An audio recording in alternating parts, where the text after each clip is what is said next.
বাংলাদেশের ক্রিকেটের অন্যতম ভরসার নাম সাকিব আল হাসান। ব্যাটে বলে দুর্দান্ত পারফরম্যান্স করে বহু ম্যাচে বাংলাদেশকে জয় এনে দিয়েছেন। তবে দীর্ঘ কেরিয়ারের অনেকবারই খারাপ সময়ের মুখোমুখি হয়েছেন সাকিব। শৃঙ্খলাভঙ্গের দায়ে আইসিসির নিষেধাজ্ঞায় পড়েছেন, কখনো বা খারাপ ফর্ম কিংবা ভক্তদের সঙ্গে ঝামেলায় জড়িয়ে হয়েছেন সমালোচিত।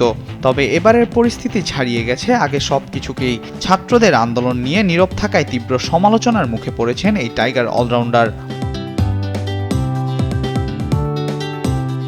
তীব্র আন্দোলনের মুখে আওয়ামী লীগ সরকারের পতনের পর এরই মধ্যে সংসদ বিলুপ্ত হয়ে গেছে, আর তাতে নির্বাচিত হওয়ার মাত্র কয়েক মাসের মাথায় সংসদ সদস্যর পদও হারিয়েছেন সাকিব।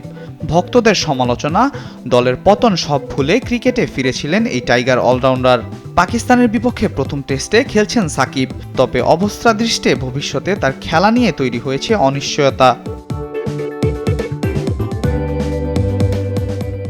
রাজনৈতিক পট পরিবর্তনের আগে থেকেই যুক্তরাষ্ট্রে অবস্থান করছিলেন সাকিব। পরে আওয়ামী লীগ সরকারের পতনে মাগুরা থেকে দলটির সংসদ সদস্য হওয়ার সুবাদে একটি হত্যা মামলা দায়ের হয়েছে তার বিরুদ্ধে, যার রেশ ধরে পাকিস্তানে খেলতে বাংলাদেশ দলে থাকা সাকিবকে অপসারণ করতে পাঠানো হয়েছে লিগ্যাল নোটিশও।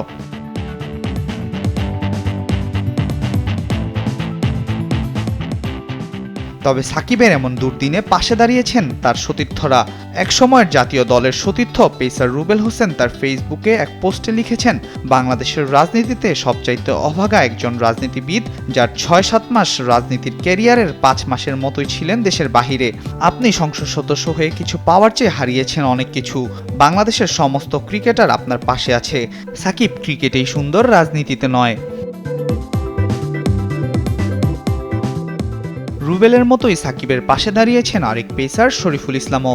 ফেসবুকে সাকিবের সাথে দুটি ছবি শেয়ার করেছেন তিনি, সাথে লিখেছেন, সবসময়ই ভালোবাসার আরেক নাম সাকিব আল হাসান, আছে থাকবে।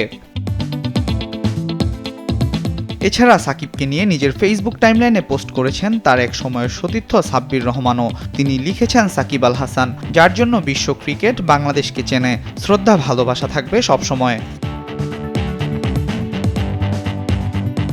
উল্লেখ্য, আন্দোলন চলাকালীন গার্মেন্টস কর্মী রুবেলকে হত্যার নির্দেশদাতা হিসেবে সাকিব আল হাসানের বিরুদ্ধে ২২ আগস্ট ডিএমপির আদাবর থানায় একটি হত্যা মামলা দায়ের করা হয়। সাকিবকে মামলার ২৮ নম্বর এজাহার নামিয়েও আসামি করা হয়েছে। আল মাহমুদ ফাহিম, স্পোর্টস ডেস্ক, দেশ টিভি।